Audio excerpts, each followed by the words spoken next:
Thank you, Mr. Speaker. Mr. Speaker, I rise to request for a statement regarding the disruption of performance of the Echoes of War play by Butere Girls High School drama students by the National Police Service. Honorable Speaker, pursuant to the provision of Standing Order 44-2C, I rise to request for a statement from the chairperson of the Departmental Committee on Administration and Internal Security regarding the disruption of the performance Echoes of War play by Butere Girls High School at the Kenya National School and Colleges Drama Festival in Nakuru County by the National Police Service. Honorable Speaker, in February 2025, the Butere Girls High School, in participation of the 2025 National Drama Festivals, presented a play titled Echoes of War, which successfully progressed to the sub-county, county, and regional levels, and thereafter was approved to proceed to the national level. Despite this, the play elicited a lot of apparently unjustified and unjustifiable concerns, which led to the play being banned. This ban was lifted by the High Court, and the play reinstated for performance at the National Drama and Film Festival in Nakuru. Unfortunately, on 9th April 2025, on the eve of the presentation of the play at the national level, the director of the Echoes of War play, Honorable Cleophas Malala, was allegedly arrested in Nakuru County under unclear circumstances, disrupting preparations for the performance.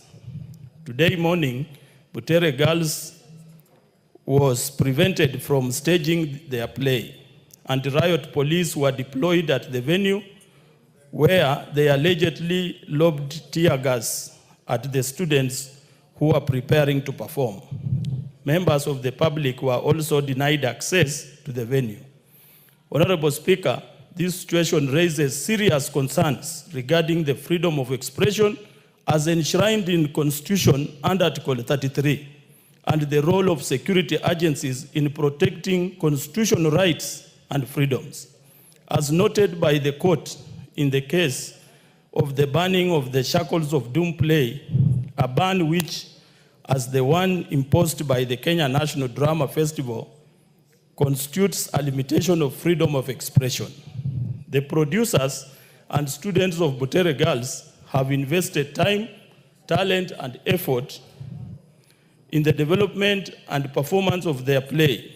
The actions of denying the students the opportunity to perform and buying access by members of the public to the venue of the festival not only undermines the right to artistic creativity, but also limits constitutional freedoms. Mr. Speaker, it is against this background that I request for a statement from the chairperson of the Departmental Committee on Administration and Internal Security on the following. 1, A report on the incidents at the National Drama and Film Festival in Nakuru, including reasons for deployment of anti-riot police and use of excessive force. B, steps that the Ministry of Interior and National Administration is taking to ensure that the law enforcement agencies protect and not infringe on the rights of citizens, particularly children, in line with the Constitution.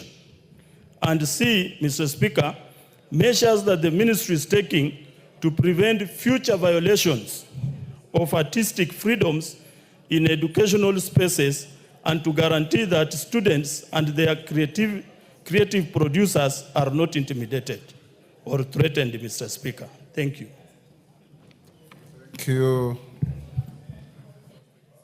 Yes, Omboko Milemba.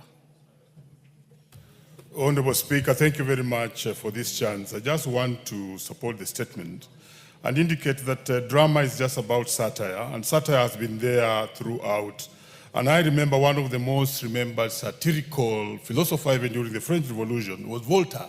But even Voltaire himself was allowed to perform before Louis It's not XVI. called Voltaire, it's called Voltaire. Thank you. You are an authority speaker. He was called Voltaire. And Voltaire himself was allowed even to perform before Louis XVI. So I think what we should do in that space is to allow such a place to be performed and they get over and we move on. But I think, Honorable Speaker, I want to plead with you that we also involve the departmental education of education, because I know quickly they'll rush to punish the teachers who are not responsible for this. And therefore, I'm just hoping our teachers will not be punished. Thank you. Yes, Mama Zamzam. Asante sana Mheshimiwa Spika, na mimi nikiweza kuzungumza juu ya tamthilia ya watoto wa Butere. Mheshimiwa Spika, hawa ni watoto ambao akili zao zinanasa mambo mengi sana. Na mimi katika shule pia Mheshimiwa Spika nilikuwa nafanya tamthilia. Na kuna vitabu vingi vimeandikwa mashetani, kusadikika na vitabu kama vile. Lakini hii ya hawa watoto wanasiasa wameingia ndani wakawa wanatoa uwazi wa maneno, na sisi tunajua Kenya inateketea Mheshimiwa Spika. Kuna wakati tumetoka hapa mbio kwa maneno ambayo yalikuwa hayako sawa Mheshimiwa Spika. Kwa hiyo hatuwezi kukubali watoto wetu waweze kudhurika katika akili. Watoto wapewe michezo iko mingi na maneno ya kutumia pia yako tofauti. Lakini niliangalia ule mchezo Mheshimiwa Spika, ulikuwa umeingia siasa. Ulikuwa una nia tofauti, na wale watoto wako innocent, watoto hawaelewi wanaambiwa kufanya kitu gani. Kwa hiyo Mheshimiwa Spika, mimi nasema katika mashule yetu tuhakikishe pia walimu mambo ambayo tunawekea watoto wetu katika akili wao kunasa ni mambo ambayo yatawapatia mwongozo mzuri, sio mambo ambayo yatakuja kuleta utashanishi na farakana katika taifa Mheshimiwa Spika. Kwa hiyo mimi nasema ile bani ilikuwa iko sawa. Mimi nilicheza tamthilia, watoto wapewe mchezo ambao unaweza kuwa na mafunzo mazuri, si mchezo ambao utakuja kuchoma taifa Mheshimiwa Spika. Asante sana. Donya. Thank you, Mr. Speaker. When I was in primary, high school, and college, before I joined university, I was doing drama, Mr. Speaker. In fact, I was the best character, and I'm still even in Bunge. So, Mr. Speaker, this satire thing, I've been doing it. Then, there's a time they wrote on social media, I will just speak it because now this is the debate that we have before the floor of the House. Kisii woman rep on her way going to Kisii, she has been captured going for a short call. It was a lie. And then they put the photo there through AI. Then you want us to celebrate. That is what they are telling leaders, Mr. Speaker. There are countries that even don't allow WhatsApp, Mr. Speaker. We are misusing the power that we have for freedom. Freedom. I just have to continue, Mr. Speaker. We are misusing. That quote must be noted. When you are in school and you are doing drama, you do even what if the examiners come and examine, will help you to understand what is osmosis, what is photosynthesis. Not telling those learners, I saw the clip, Mr. Speaker, they are saying Zakayo must go. Where? Just like the other day they were saying the speaker must go. Which speaker must go? Where? Mr. Speaker, if you had gone, who could be seated there, Mr. Speaker? We must think tough. Protection of our children, yes, we say, they must be protected. They must be given money, capitation, books, they must be given, but allowing politicians to join school, and then it is the drama teachers who should form the scripts, Mr. Speaker. So you go to school as a politician, you take the role of a drama teacher, and then you want us to clap for you. Tomorrow they are going to write bad things. I was to say something else. And then we will say, what did we do, Mr. Speaker? That was wrong. That is not a drama teacher, but a politician who has vengeance and he wants to prove a point. Before he proves his point, he must be told this is very, very wrong. Kainan. Mr. Speaker, it is the high time that we call a spade a spade. Mr. Speaker, the children, the drama, the Butere girls, kids who have participated in this, are victims of politics. Mr. Speaker, we all understand the structure of our education system. From the drama club, there must be a drama master, there must be a drama teacher, there must be the school, there must be the standards officer, there must be the sub-county. The first question that I want to ask, and there must be a failure on this, how did the school allow Mr. Malala to participate and be part of the character in the promotion of talents for those innocent girls? Mr. Speaker, in our politics, we have destroyed the socio-political fabrics of this country, Mr. Speaker, through petty partisan political shenaniganism. Today we are going back to the schools. I think individuals must take responsibility. I empathize with those innocent girls. But Mr. Speaker, how did this happen? How was this allowed? If you want to fight President Ruto, go and deal with the politicians. Don't go back to the students.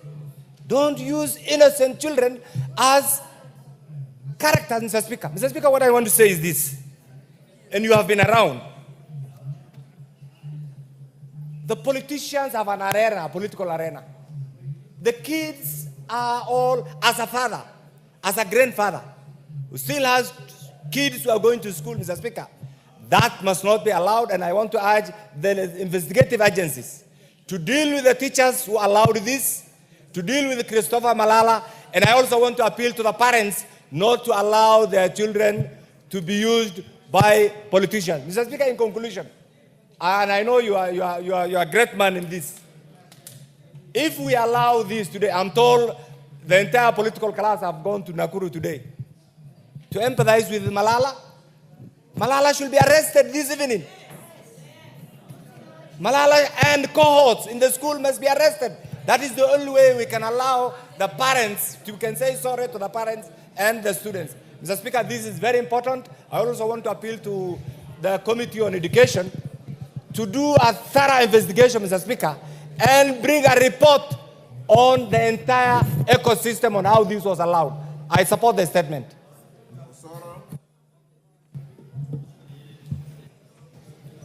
Thank you very much, Honorable Speaker. Honorable Speaker, I want to associate myself with the statements that have been made by my colleagues, but also inform the House, Honorable Speaker, that I've had an opportunity to discuss with one of the top education stakeholders as far as this drama is concerned, and he did inform me, Honorable Speaker, that the theme of this year's drama festival for the secondary schools was leveraging technology to nurture talent while inculcating national values for socio-economic development.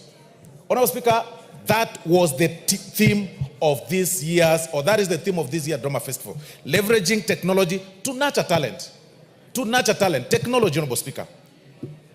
Looking at the excerpts of what is purported to be the drama by Butere girls, Honorable Speaker, it has nothing close to technology, Honorable Speaker. The chance that you hear the girls, the small girls in school, citing is, at one point you'll hear them say, Kasongo must go. At another point you'll hear them say that we want our rights, Honorable Speaker. While, Honorable Speaker, we condemn, if indeed it's true that the students were chased out of the compound, Honorable Speaker, if indeed it's true, we condemn such, although that is not really confirmed by the authorities. We also must speak as parents that we are encouraging a rebellious generation, Honorable Speaker, which is not really fair.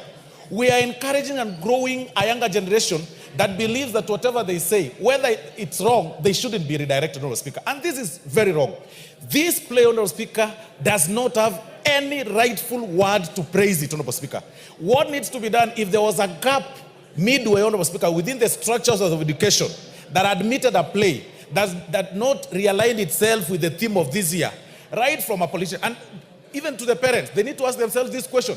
Why are you clapping that a politician drafted a script for your student in school? How should you be taking pride and say that there is a politician who actually, he said not to have gone to any university? that just because he's creative, his papers are questionable. He is the one that drafts a play, Honorable Speaker, in a national school like Butere Girls. And you as a parent who wants your student to go to school, go through a proper education, Honorable Speaker, and get outside there to be creative. You are clapping and saying, you know, he created a script. If you tell Osoro today, Honorable Speaker, to write a script, I'll write a script that befits my political line of thought. If you tell MALALA, Honorable Speaker, or any other person, they'll write a script based within that line of script, Honorable Speaker, and their line of thought. Does it befit or does it go in line with the education standards of this country? It doesn't, Honorable Speaker. As we are speaking to Honorable Speaker, Honorable MALALA should actually be charged. It should be, in fact, even if you write a script and it's admitted in school, the process of directing that script, Honorable Speaker, should be left to the person who's gone to school, a teacher with a TSC number, to direct the script that has been written, not a person with political intent. That on Sunday was talking about that question of Kasongo, and on Tuesday, that play is being pushed by those students, Honorable Speaker, using small children to drive our political agenda. No, that shouldn't be allowed. As we speak today, Honorable Speaker, the director of education in that county should actually be answerable. The sub-county education director should be answerable. The teacher that admitted such, the principal, they should be answerable, Honorable Speaker, because it is wrong by all standards, Honorable Speaker. Thank you. Dido Raso, as the chair, when can you bring the statement? There's a mic in front of you. Okay, go ahead. Thank you very much, Honorable Speaker. I think we'll bring a response in 2 weeks. But 2 weeks is too long. I want you to liaise with the chair of education, and between the two of you, bring a report on Thursday next week. Well guided, Mr. Speaker, but I really want to say something following on comments by my colleagues. Kenya is bigger than all of us. And when we have the right platform, we have to use it with the responsibility. Many of us in this August House have children in primary, secondary school, and university. We want their character to be developed. We want them to learn good manners. I have watched that clip myself, and I was asking myself, where do we want this country to go? In 1 year, in 10 years, in 20 years? We are not going to be here for eternity, but we must leave a good country for future generations. I don't want to cast aspersion on the question. Bring a statement on Thursday. Thank you, Honorable Speaker. Mohamud Daud, Wajir East. Thank you, Mr. Speaker. Mr. Speaker, I rise to request a statement on discriminatory screening protocols imposed on passengers flying to and from the northern region.